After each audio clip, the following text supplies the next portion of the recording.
Okay, I also asked the meeting that you would please keep your mics muted. Let me put you on hold 1 second.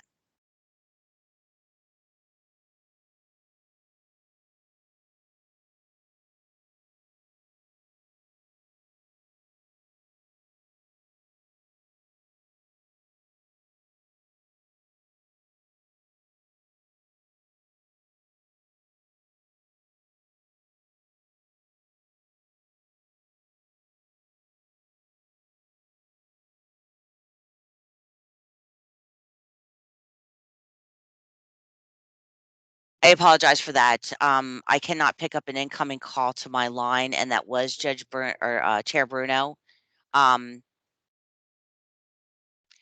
Could one of the staff, Tracy, Nick, John, if you guys are on the line, could you reach out to Bruno, please?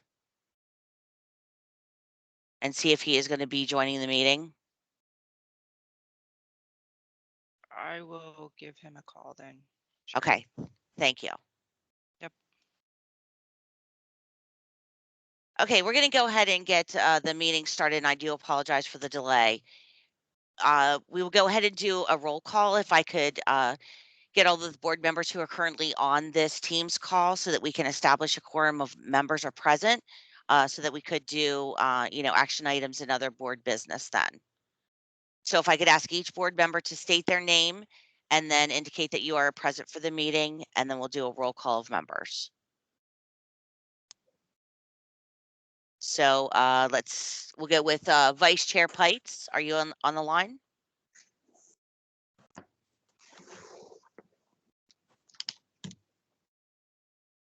Bud, are you with us on this call? Okay, do we have Constable Craig Westover on the call?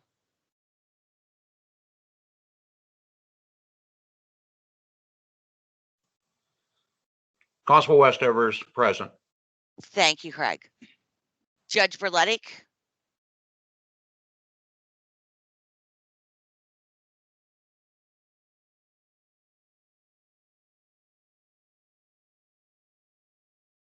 I'm pretty sure the judge was on the call just a little earlier.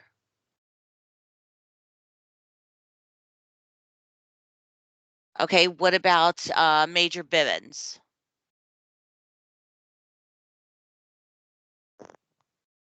Can everyone hear me or no?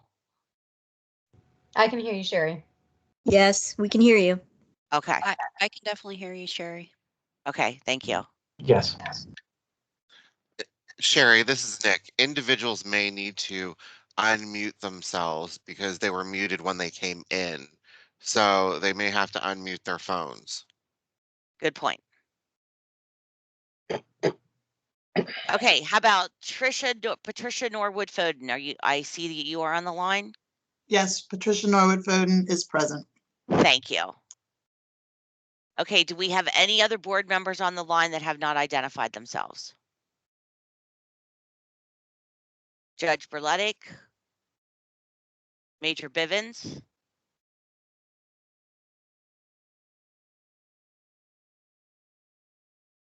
Did we lose people on this call?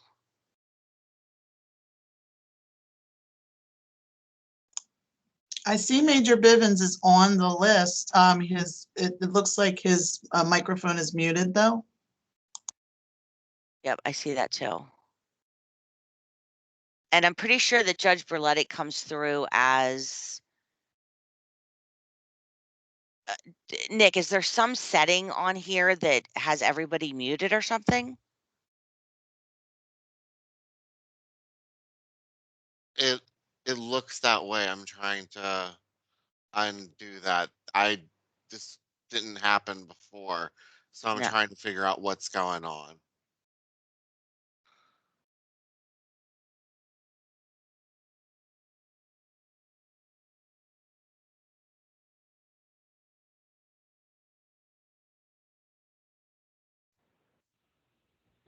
Sherry, this is George. Hi, Major Bivens, thank you. And now, Judge Berletic, are you on the line? Wait, somebody else is in the lobby. Something is going on. Maybe he had to call back in. Judge Berletic, is that you coming back into the meeting? It is me. I have no idea what's going on. You're like going in and out, Cher. Okay, I apologize for that. I'm No, not it's sure if not we're, your fault. It's just I don't know if it's you or my phone. I'm in an office. I'm in a court, and they have a telephone that does not have a mute button. So I had to shut the door. I had to shut the door, and guess I just had to hold the phone up to my ear the whole time. So I'm on the line. I hope I stay here. okay, yeah, because I think we did lose you there. I think Okay. so too. Okay, so let's go back to the beginning. I have Constable Craig Westover on the line, correct? That is correct. Thank you, Craig. I have Judge Tom Berletic on the line, correct? Correct. I have Major George Bivens on the line, correct? Yes. I also have Patricia Norwood Foden on the line, correct? That is correct. Okay, that does establish a quorum for this meeting. We need 4 members present on the meeting, so we are good to go with that. So we're going to go ahead, and I will also recognize at this time the PCCD staff that are on the line. So myself, Sherry Leffler, I'm the supervisor for the Constable's Education and Training Program. I have my staff members, Tracy Beaver and also Nick Hartman on the line. John Fow is on the line as well. He is the manager of the Bureau of Training Services. I have Elizabeth Romero, who is the fiscal administrative person. I also have on the line from PCCD, Yvonne Murray, who is also a fiscal staff person. Let me see, Diane Morgan, who is Assistant Chief Counsel for the agency. Deborah Sandiford, our Chief Counsel for PCCD. Megan Staub, the Bureau of Training Services Curriculum Manager. Sally Berry, the Office of Justice Programs Office Director. Michael Pennington, the Executive Director of the Pennsylvania Commission on Crime and Delinquency. And is there any other PCCD staff member that is present on this call that I may have missed from the participants list? Okay, we'll go ahead and get started then. Sherry, Yes. I just did some quick looking. Also, what happened was it looks like people were set up when they joined to be muted. So if a person, I cannot individually unmute someone, so they will either have to unmute themselves or they're going to have to rejoin the meeting. Okay, And I thank you do for that. apologize for that. That's just something that happened in Teams that I wasn't aware of. Thank you. Okay, we're going to go ahead and get started. All of the board members did receive the board packet last week. So we'll go ahead and I'll introduce the first action item. That action item is going to be the unapproved minutes of the February 11th, 2021 meeting. Is there a motion to approve? I make that motion. Berletic. Is there a second on that motion? Constable Westover will second. Is there any discussion amongst the board members or PCCD staff on this action item? If so, please state your name prior to speaking. Hearing none, are there any public comments on this action item? If so, please state your name and the county prior to speaking. Hearing none, I will then ask for a vote to be taken amongst the board members present. All in Berletic, aye. favor? Westover, aye. Bivens, aye. Norwood Foden, aye. Any nays? Hearing none, and no abstentions? Hearing none, the motion is approved. We'll then move on to the second action item, which is going to be the unapproved fiscal report for the May 6, 2021 meeting. I am asking for a motion to approve this fiscal report.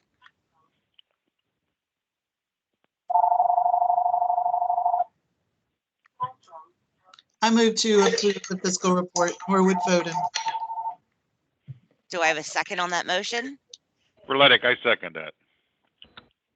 Is there any discussion amongst the board or PCCD staff on the fiscal report?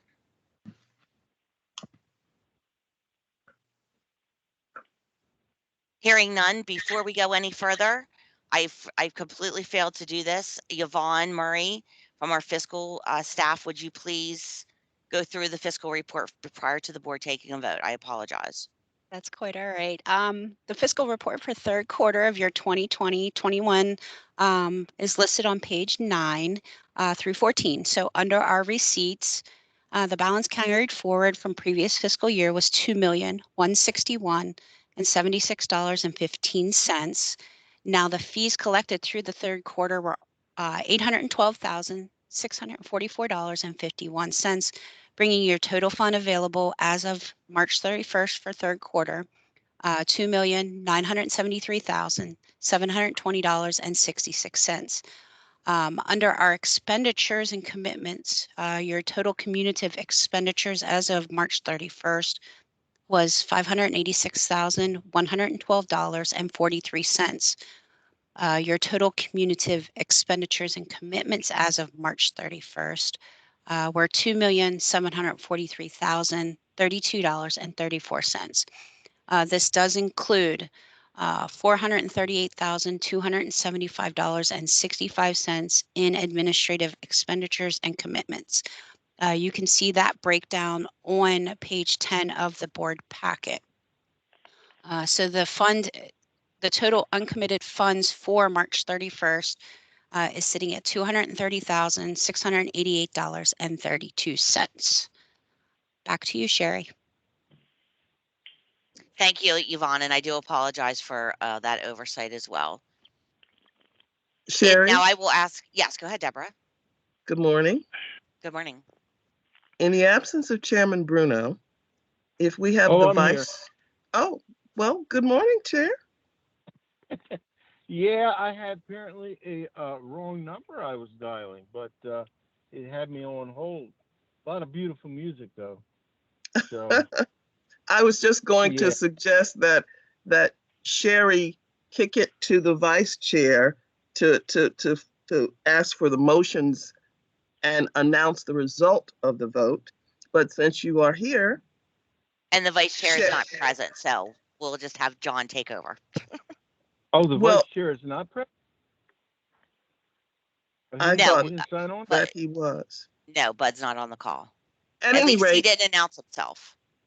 At any rate, Oh, since okay. the chair is here, Sherry, conduct things, but kick it to him to call for the motions and to announce the result of the vote.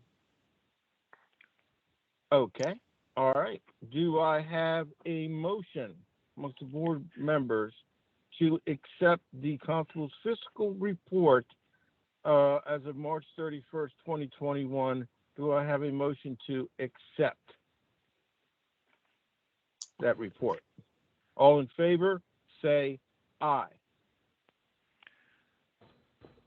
Bivens, aye. Verletic, aye. Westover, aye. Norwood Foden, aye.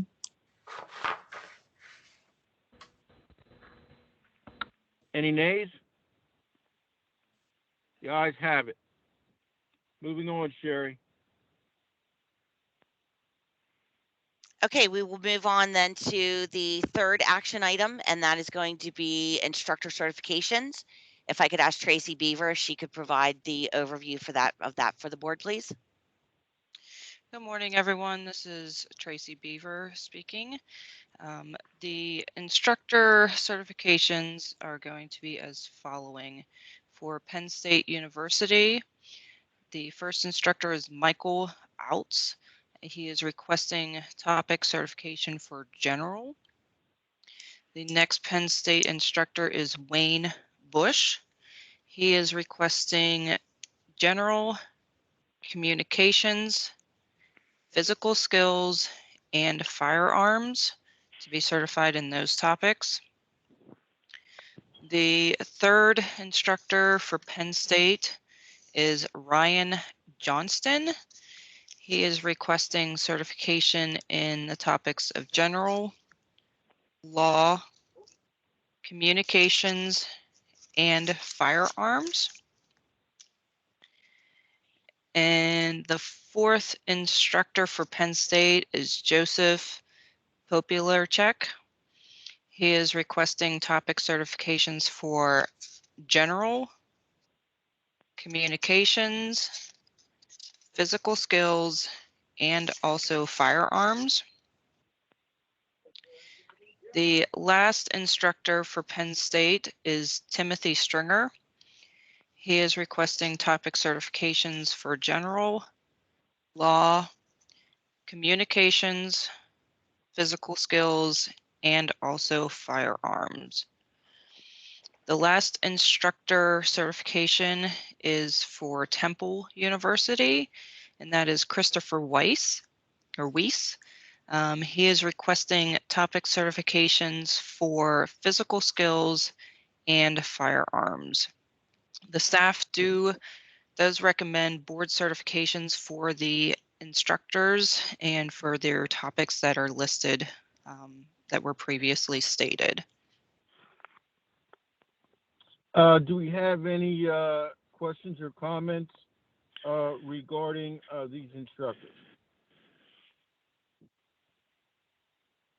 Okay. Hearing none, I will put forth a motion to accept for instructor Michael Altz, Wayne Bush, Ryan Johnson, Joseph Papirlicek, Timothy Stringer, and Christopher Wise. All in favor say aye. Burletic, aye. Wait, we need a second on the motion first. I'll second the motion and say aye. Continue. Bivens, Any aye. ayes? Norwood Voden, aye. Westover, aye. No Bud Pites? Any nays? The ayes have it. Instructors put forth are approved. Continue on, Sherry. Okay, that would be all the action items then for this meeting. At this time, we have no discussion items unless there was something that the board wanted to bring forth to discuss at this time. Yeah, Constable Westover, I have a particular issue I want to talk about, if I can at this time, Sherry. Sure, go ahead.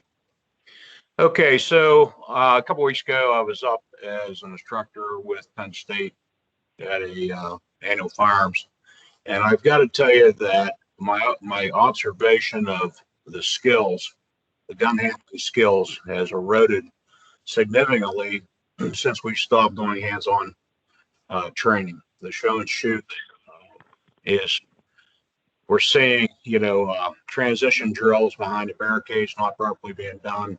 I'm seeing the draw stroke, things of that nature that aren't up to par anymore. And so we're definitely facing a situation, I would say, within no more than 2 years, but probably a year of going back to some basic skills handling for the firearms program. If there's any way we can afford to get it back into the curriculum. And I just wanted to state that was just a general observation I had. And it was pretty much across the line. I believe that day we put around 39 people through. Tony Muhoff from Penn State, if he's on the line, he was up there with me, and he could further expound on what he saw. But we'd discussed it quite a bit that day, our observations. And I just want to make the board aware that we're definitely paying the price for not having hands-on training. Great observation, Craig. I don't think it comes as a surprise to us that with this flu, put everybody back, and it's been 2 years.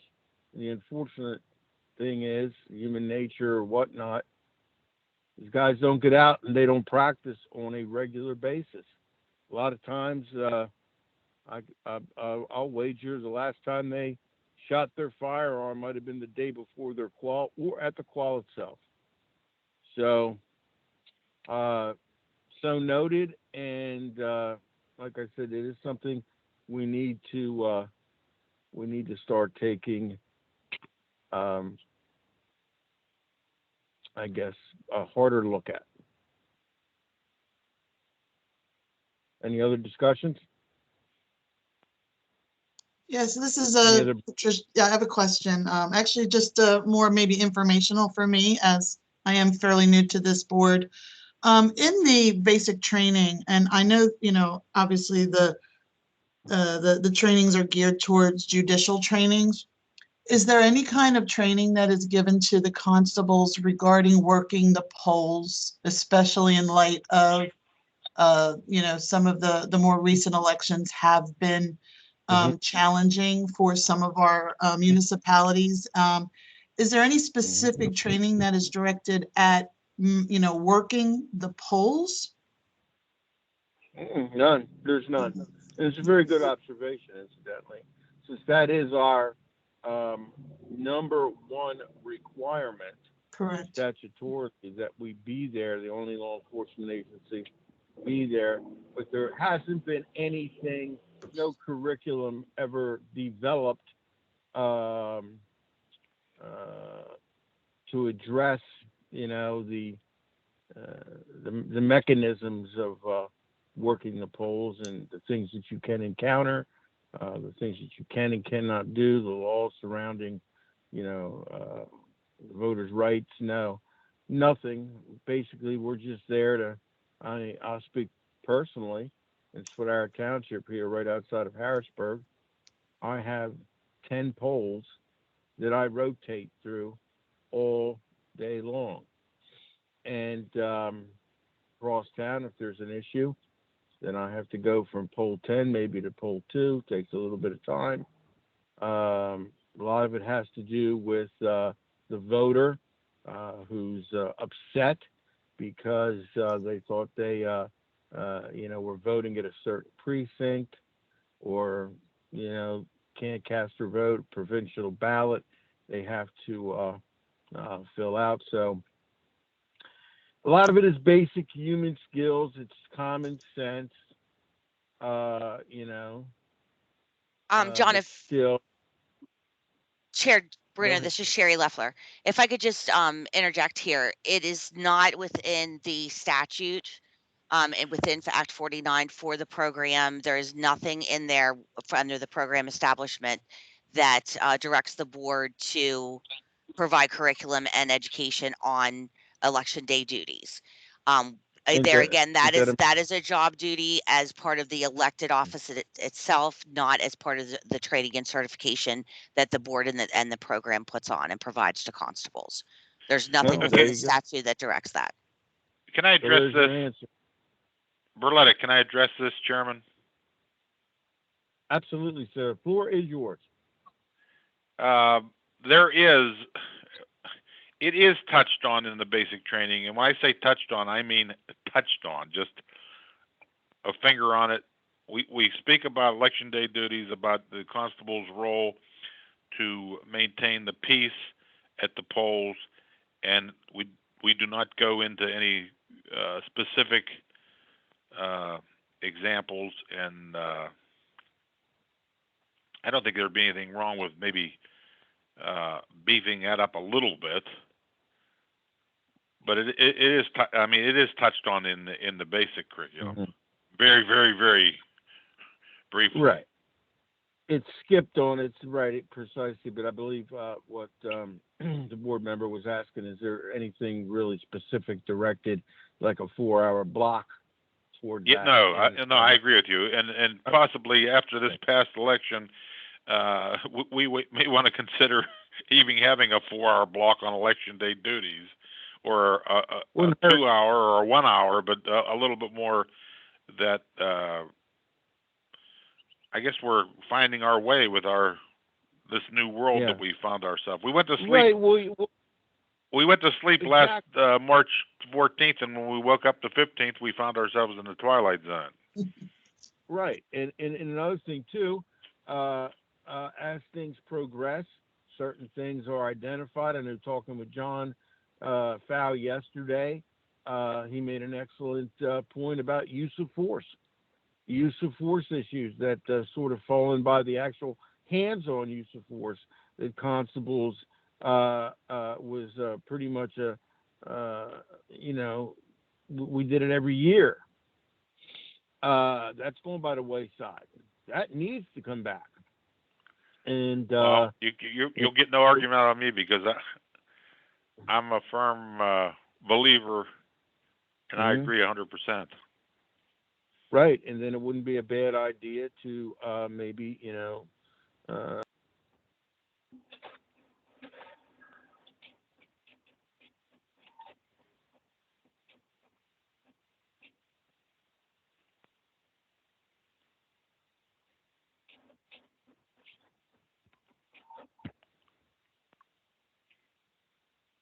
Is there any other discussion on this? Sherry, this is Constable Pikes. Hi, Bud. We were missing you. No, you weren't. I signed in. You guys couldn't hear me. I've been here since, before the meeting started with you. Okay. And were So you for just the record, muted? I've been here the whole time. Okay, I thank jumped you. out. You couldn't hear me, so I jumped out and dialed back in. Thank you. Okay. I had to do the same thing earlier. Okay, but I was here for the whole meeting. Thank you for letting us know that. Thank you. Bye-bye. Any other discussion? Then we'll go ahead and we'll move forth to the informational items. And then we'll facilitate any discussion amongst the board members and PCCD staff. The first discussion item, I just wanted to give I apologize, informational item that we have for the board is just an update on the 2020 training schedule and where we are at with numbers and those types of things. So the packet that I provided, the information I provided in the packet to you is very high level, but I do have more details if you're interested in any other statistics that may not appear on this sheet. Hey, Sherry. Yes, go ahead, John. Sorry, this is John. I was apparently having some mic problems. I just wanted to touch base on the election day training. As the judge said, we do touch a little bit on it, but part of the issue is counties vary in their procedures or what constables should be doing at the polling place. So there's also very much a local element to that function. And the board in the past has historically never gone too deep into the election day duties because certification wasn't required. There are constables out there that are elected, hold office, and they go to their polling place, and they've never registered with us for training and certification.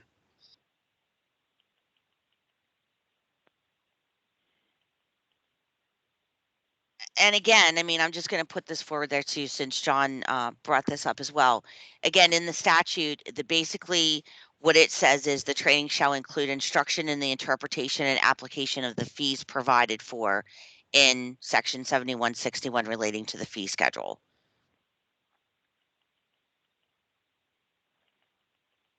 John is Okay. correct. There are a lot of ceremonial constables out there that never had training and are not registered with you. So John is correct on that. Okay, then I'll go ahead if there's nothing further on that and provide the update on the 2021 training. As far as the basic training this year, we have had very low numbers. We've had 2 that were scheduled, one that was supposed to take place back in March. We had 3 people enrolled into that class, which of course we cannot hold an 80-hour class for 3 people, 3 individuals. So what we did is we pulled together with the contractors and tried to come up with a plan to provide a centrally located, rather than having a basic training in the West and a basic training in the East. We decided to pull together those 2 groups of individuals and have a basic training in the central part of the state. We are beginning on June 11th. The basic training will start at Franklin County Public Safety Training Center. At this point, we do have 7 enrolled into this class. However, we have about another 10 to 12 that we are awaiting either a piece of information or the actual class payment to attend this class. So we are going to hold this class. Staff, we have met and also met with John, and we feel that we do have to provide this training class regardless, like I said, we have 7 right now. Our normal class minimum for a basic training class is 14. But there again, we're trying to get these individuals in to get them trained through the 80 hours so they can start performing work for the courts. We did have a basic firearms class that just started or just ended, I apologize, on May 2nd. We had 7 individuals that were enrolled into that class. 1 was removed for a safety violation, and we did have 2 failures. We do have another follow-up basic firearms class that will be at the second week in August at Westmoreland County Community College range. There again, we tried to secure an acceptable range that was centrally located in the middle of the state so we could pull the individuals from both the east and the west. But unfortunately, we were unable to do that due to facilities being booked. There are some facilities that are having, repairs and things like that done during that time frame, and we just were not able to get another facility. Thankfully, Westmoreland County Community College range, we did have those dates previously there with them, and we were able to secure that facility for those dates then. That will be August 13th, 14th, 15th, and then 20, 21, and 22. And Tracy Beaver is handling anything with the basic firearms. Nick Hartman is handling all of the basic training enrollments and paperwork and that kind of thing.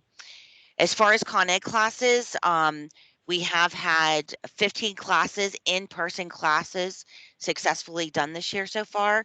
We've had over 248 constables who have been trained in the 2 classroom subjects, which are every constable's worst nightmare and the judgmental use of force scenario, and laser shots scenarios as well are included in that judgmental use of force. And speaking of judgmental use of force, there were several examination questions that were troublesome to the constable population. They were not worded very well. So we did have those questions reworded, and we have revised the exam. So in future Con Ed classes on the judgmental use of force exam, those questions have been rewritten and changed. So hopefully that will alleviate any other future issues with those questions. Right Sherry, I'm now, back. oh, okay. Okay, John. Yeah. As far as the online trainings, we do have 3 online modules this year: diversity in the 21st century, effective communications, and ethics. Right now, we're at about 12% of the constable population has completed the diversity module online. We have about 10% that has completed the effective communication online subject, and then only about 9% have completed the ethics. So our numbers are really low. Staff, we keep pushing, the individuals to get in there and get this done. However, last year it was, the last 6 weeks prior to the cutoff last year that we had the majority of the individuals do this online training. So to the board members and the contractors and everyone who's dealing on the day-to-day basis with the constable population, please just continue to remind them to go in and anyone on the line, constables on the line, to try to get that online training accomplished. Because what will happen is if they wait to the last minute and they fail a module, fail one of the subjects, we are not going to have time to process a class failure payment and get them enrolled into that subsequent failure class. So again, just please continue to encourage everyone to get these online training classes completed. Sherry, remind me Sherry, again what the deadline is. The deadline is November 19th at 5 p.m. Thank you. Yep. Sherry, And yeah, go ahead. go ahead. John Bruno here. In terms of the firearms training, are we going to be adding any firearms training classes in addition to what we've already have scheduled? What do you Not mean, at. John? What do you mean? Yeah. I mean, right Additional now what? we have enough classes scheduled for every Mhm. person that has a firearm certification. So we have a spot for every Okay. firearm certified constable. Now we have had to cancel some classes due to low enrollments and consolidate them into other classes. But and that's another thing, we also have a lot of individuals who have not enrolled into either the classroom subjects Right. for Con Ed or into an annual firearms class. But I can tell you that our annual firearms classes, we have about 120 more enrollments into the annual firearms quals than we do into Con Ed classes. And Chair, what I Okay. would say, traditionally every year, uh, you know, we have sufficient number of training slots, and for whatever reason, we never maximize all those training slots. We always have enough plus a little extra because of failures or cancellations. But even then, we still end up canceling some classes for low enrollment and still get sufficient uh, slots. The problem is if guys wait till the very end in the fall when the Right. last couple classes are full, there's a point where we can't go beyond the end of the training calendar year if guys wait. And we've I always guess that. encouraged them to enroll as soon as possible. Right. I guess that was my question. Do we have any wiggle room at the end there? Well, If and again, traditionally need be. we'll see a lot of people fill up the first couple classes, kind of the mid part of the training year. It varies. And then towards the end, there's always this rush because people have waited to sign up for a class and now, classes are filling up and they're trying to get in there. We have in past years, based on demand, added one or two classes, but this year has been very challenging to get training facilities for our regular scheduled classes. There's a lot of locations that aren't open for business yet, or, Right. so it's been a challenge to get training locations to meet our normal load, let alone kind of add a class, at the last minute. We have been able to do that in the past, but we can't guarantee that this year. It's been a struggle to get training facilities, 6 months out. So Okay. All right. Just wanted to put that out there. Thank you, John. And you and Sherry, are doing a tremendous job despite all these, hurdles that are thrown in front of you guys. Unforeseen. Thank you, Chair Bruno. We appreciate that. I'll go ahead and finish up this report then. I just also want to state that we are doing analytical reviews of the Canvas online training. And if we encounter any blatant violations of the training code of conduct, we will have to address those. So I just wanted to make that statement. As far as annual firearms classes, we have had 9 annual firearms qualification classes.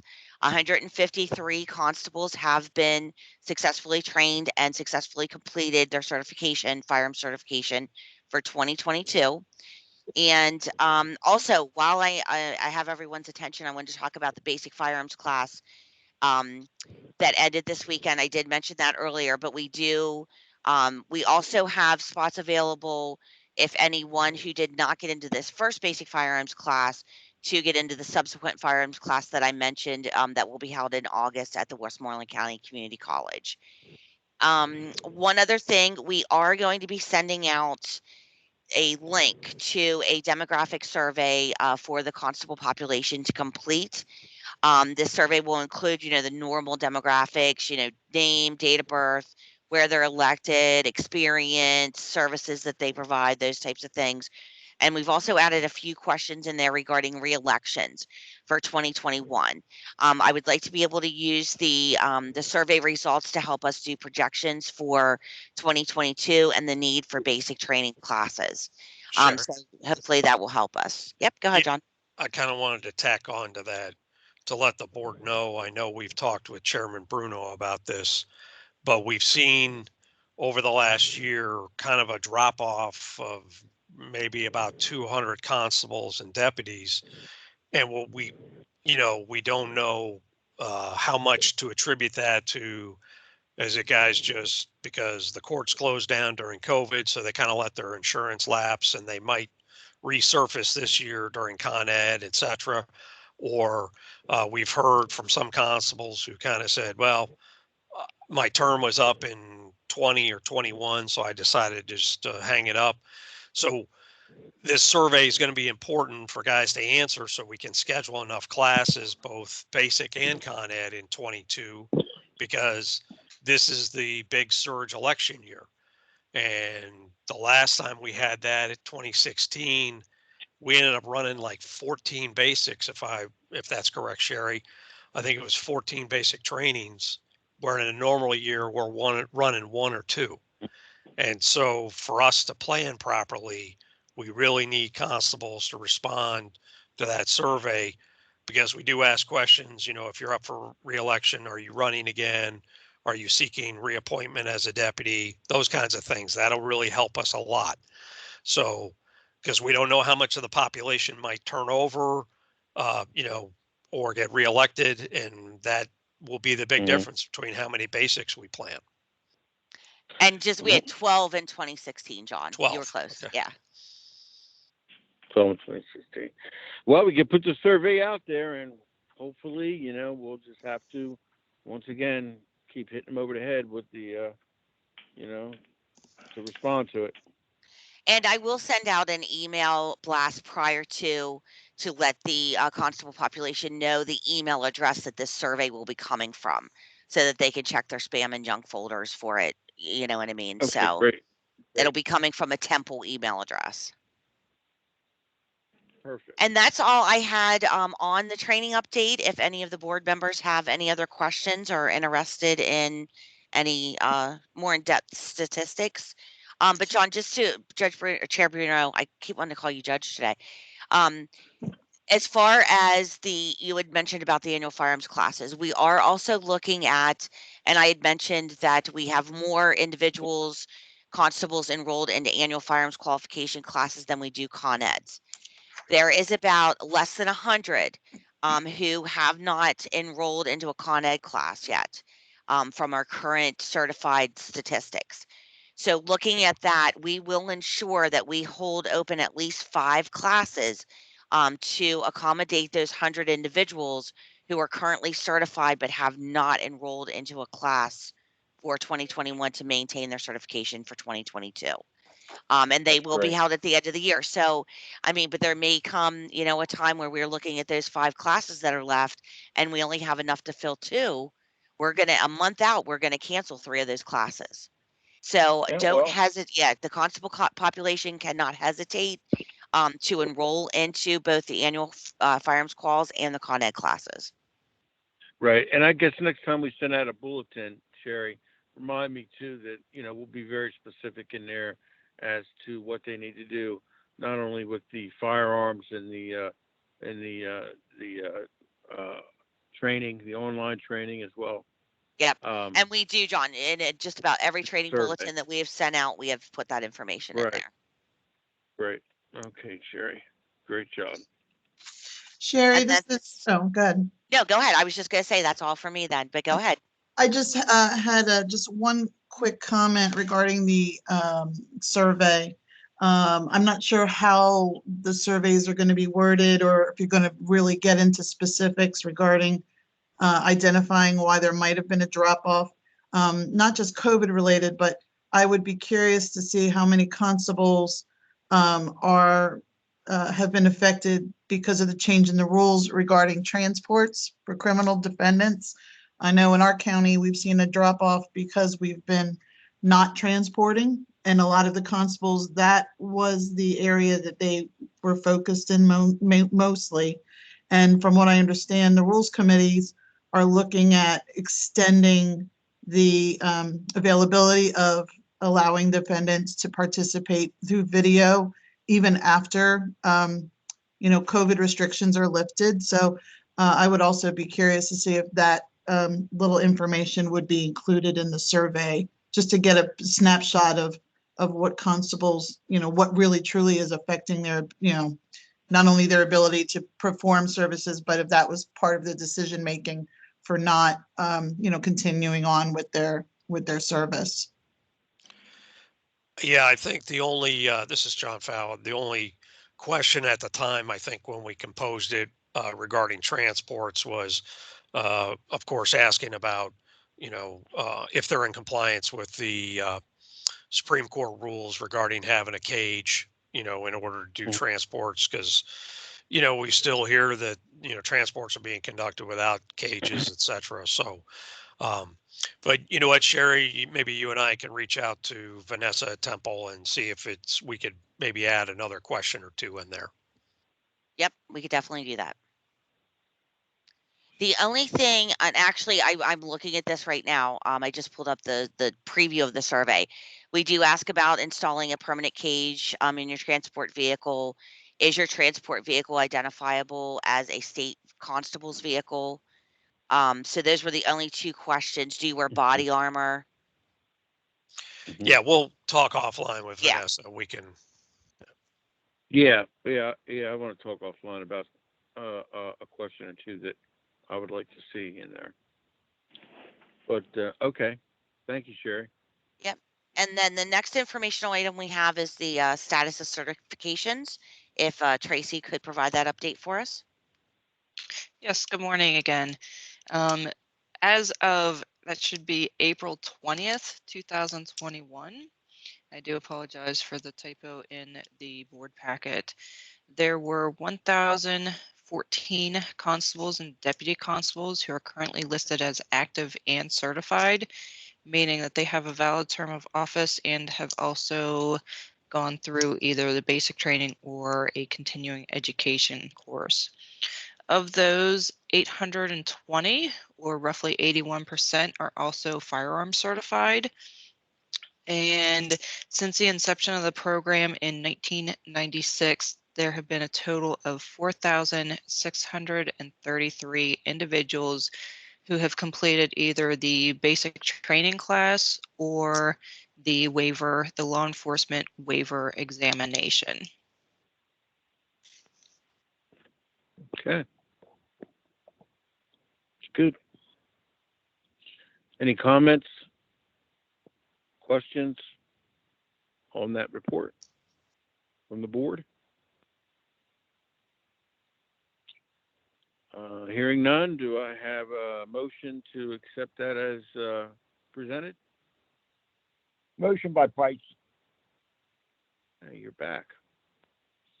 I've I'll been second back. that motion. All in favor, please say aye by name. Burletic, aye. Bivens, aye. Price aye. Bruno, aye. Norwood Foden, aye. Westover, aye. Hearing 0 nays, the ayes have it. And the report as presented passes. Sherry, back to you. Okay, the next thing on the agenda is the public voice session. At this point, I'm going to turn it over to Tracy so that she can introduce the individuals that have contacted her that wish to speak during public voice. Tracy? Yes, thank you, Sherry. The first person who advised they wanted to speak during public voice is Terry White out of York County. Terry, are you on the call? I am hoping you can hear me. Yes, we can hear you. So I had just two quick things. The recording availability, can we get that somehow before the next meeting? So the recording that's being made right now? Good morning, and the answer is yes, if you make a request. Okay, yeah, I just want to put it up so our constables can just listen to it at their leisure. Second one's probably going to be more controversial. I understand PCCD's and CETB's position on training scope. I disagree with it, though. I was wondering if PCCD and CBT would be open to having a discussion about, the current statute as written and, training us for additional duties. If not, I will take other action, but I'd rather have a discussion first. What duties, Constable White, are you referring to? I mentioned this last time. As I read the statute as written, it says firearms training, you have to be PCCD certified to do anything as a constable. And that includes, anything, poll work, peacekeeping, anything, not only court duties. I think I understand the reasoning behind it, but I just don't agree with it.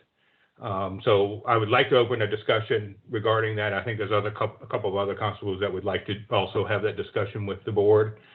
If you're not open to it, we'll have to take additional action. Mr. Constable White, this is John Fow. I'm always open to discussion about training. One thing I would bring up is just from the fund standpoint, we're struggling to, I think, accomplish our kind of minimal training mission right now. You heard Constable Westover talk about, firearm skills.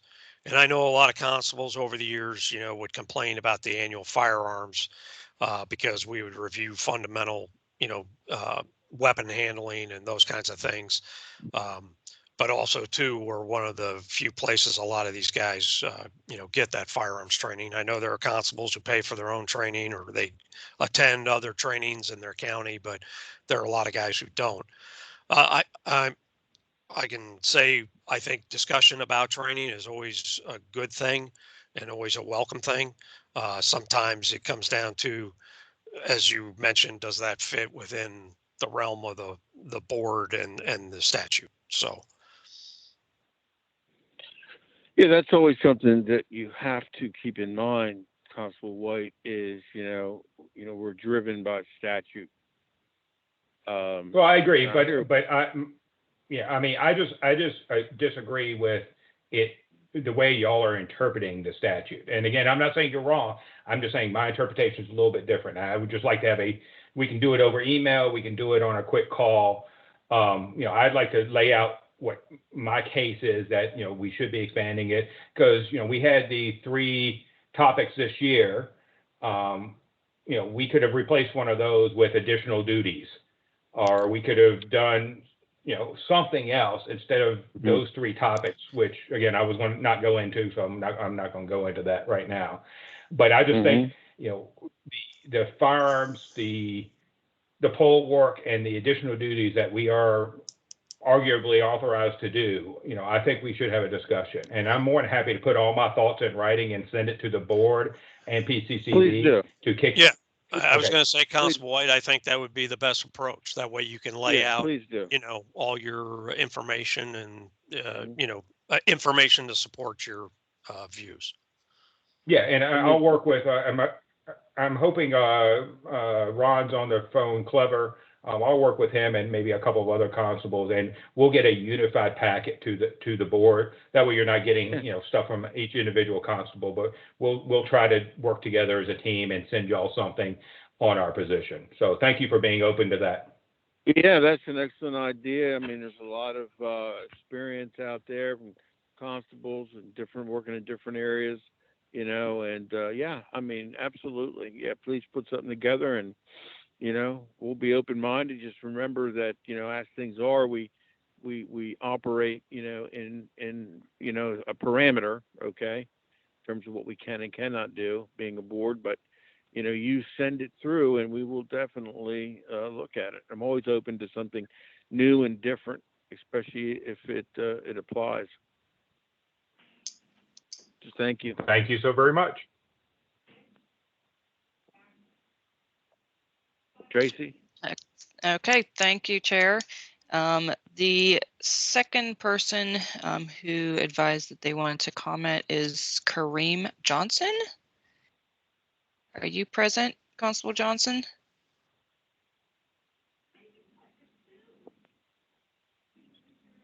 No? Okay. I received notice from, I guess, Sean Vinson, Constable Vinson. He was attending, but he did not comment if he wanted to speak during public voice. Constable Vinson.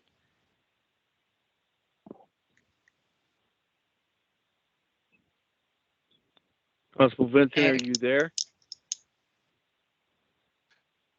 Tracy and Chairman, this is Nick. Some individuals were muted as they were coming in. So if it's a constable that wants to speak and they're hearing themselves being announced, they have to unmute their phones or they may have to call back in, just to provide clarification. Okay, thank you for that, Nick. those were the only who advised that they wanted to speak during public voice. I had a couple say that they would plan on attending, but as far as speaking during public voice, that is it. So, Chair, I pass the floor back to you. Okay. Okay. After hearing no more public voice other than Constable White, I will send this back to Sherry Leffler for Oh, any related business. Chair Oh, go Bruno, ahead. this is John Fow. I just wanted to Yeah. remind you, just because the beginning of the meeting was a little, you had some technical problems. Yes. You were going to clarify something from the last meeting. Oh, yeah. I have a statement I have to clarify. Yep. And this is my statement here. At the last board meeting, there was some discussion about a need for a definition of constable. I mean, it's something we all agree, you know what I mean, that needs to be hard, fast, thought out, and become statutory. And that need for that definition to make it clear to constables are law enforcement officers.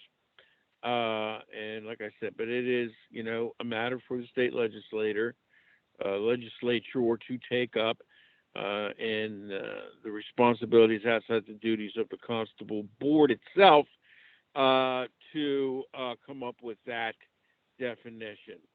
And we will not be setting up a committee, you know, as I indicated before last time, to come up with that definition.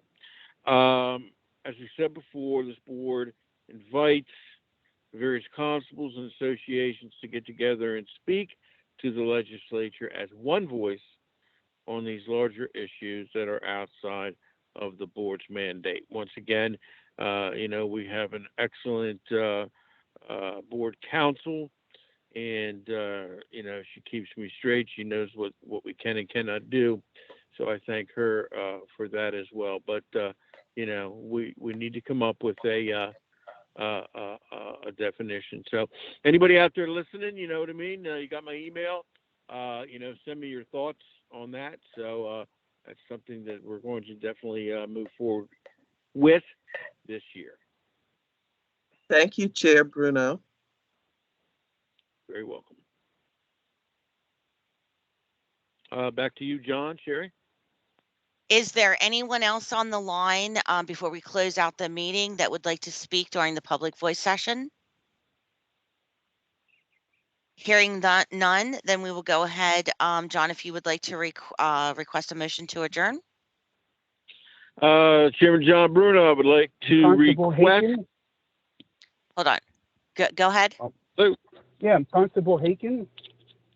I've been here since You want to quarter speak? to 9. What's the name? Yes, please. You want to speak? Oh, okay. Go Yeah. right ahead, sir. Please Okay. state your county and certification number, please. I'm from Pike County, and my certification is B004418. Okay, please Okay, thank keep you. your comments brief and to the point. Yes. I've been mining into the LEOSA certifications. I spend a lot of time in Jersey and Pennsylvania, and I notice many of the constables, they come armed in the other states, and I have, you know, I'm friends with judges and lawyers and whatever else, and we finally figured out that these people that are coming into the other states are actually committing a felony because they do not have the actual proper LEOSA certification to do so.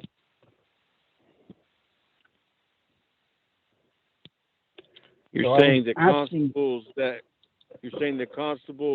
that take their firearms into New Jersey, Maryland, New York under the idea that they are bound by the federal LEOSA statute are correct. Informed. Right. Because it says on multiple sites that they are covered under it, but in actuality, they are not. So if they're caught with their sidearms in another state, they probably will have to acquire a lawyer and a $5,000 deposit. I have a PhD. I'm very anal retentive on a lot of these subjects, so I'm just stating out this because I was Well, I looking mean, for if the you would like, certification if you also. would like to put, your findings, your research findings in a memo or an email regarding this subject, which is a subject that's timely and has a lot of interest with constables, we'd appreciate that. Okay. Is there anyone, I spoke to, I guess, Terry and another one about it. They said the PCCD is not responsible for issuing No, this we are not. certificate out. We are not an agency.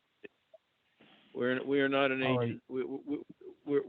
We're not the agency, and that seems to be the problem with constables because we're independent contractors. Until the legislature comes out and actually maybe for whatever purposes wants to attach us to a particular county sheriff's department or anything like that, then there's pros and cons to that. Or if the actual federal statute itself somehow gets tweaked. No, so we're sort of in limbo. Okay, And so there's no one I could. Yeah, the board has no authority over that. All right, so there's no one I can actually contact on this certification. In terms of, you can send your findings to the board members of what you were talking about in terms of the liability that constables face both criminally and civilly if they misinterpret the LEOSA law and standing. You can do that, but in terms of I think it's pretty well set that we know that we're in limbo in terms of okay, but there is no other underlying foundation that controls this subject other than the PCCD. PCCD doesn't control this subject.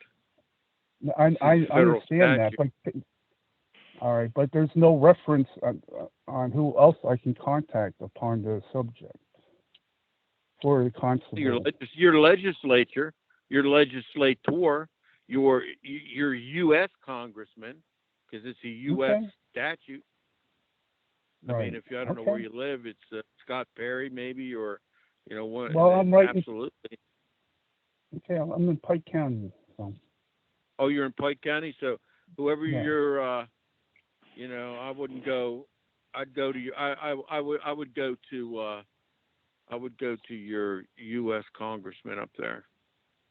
Okay. I wouldn't waste my time with the senators. Okay. All right. Thank you very kindly. Any other public voice? Yes. But I just want to mention though, on many of these websites, we're describing constable and there's do's and don'ts on the certifications that they say they are covered under LEOSA, but in actuality, these sites should be changed because they are not covered under it unless they hold the certification. So that's my last statement. Okay. Thank you. All right. Well, like I said, put something together and send it in. We'll definitely look at it. Appreciate it. Anything that can, help us, Who do I generally send this to? You can send that. You can send that to the board in the attention of Sherry Leffler. Okay. Sherry will make sure that it gets disseminated to the proper people. Well, I just would like to see some type of protection against these, all this stuff that's happening in the United States. So everyone is open to discrimination. So, by misunderstandings mostly. And thank you for your time. Thank you. You're very welcome. Thank you, sir. Okay, anybody else for open discussion there? Hearing none, I would like to make a motion to adjourn this meeting of May 5th. We're letting seconds at a motion. All in favor say aye. Please state by Aye. name. Berletic, aye. Bivens, Bruno, aye. aye. Norwood Foden, aye. Westner, aye. Pike's aye. Okay. Pike's aye. Bruno, aye. We are now adjourned, and I believe our next meeting is when, sure? The next meeting is August 12th at 9 a.m. and it will also be via Teams. Okay. Do you have any idea when we're going to get back into? Because I miss Bud's face. We missed I yours have too, no John. information I could give on that. Sorry. Okay. Hey, All right. Sherry, this is Terry from York. If y'all wanted to set up a Teams meeting where people can actually see each other's faces, I am more than happy to help you do that. That's how the meetings are set Well, up via Teams. Yeah, that's yeah. Well, I Okay. mean, everyone can then just contact via the computer instead of having to dial in, is what I'm saying. So you can actually see people if they have a camera. Yeah. Yes. Yes, you can. All right, everybody, listen, constables out there, go get everything done that you need to get done, your training, and pass the word along, the survey coming out. And I want to thank once again Sherry Leffler, John Fowl, during these really, really tough times. They're just keeping it together. They're holding us together, guys. I don't think they get enough. They don't get enough encouragement and thanks and praise, and also to our chief counsel Deborah as well. So keep up the good work, guys, and everybody have a good, healthy, hot summer. Thank you. Thanks, Goodbye. everyone. Have a good day. Thank you. Bye-bye.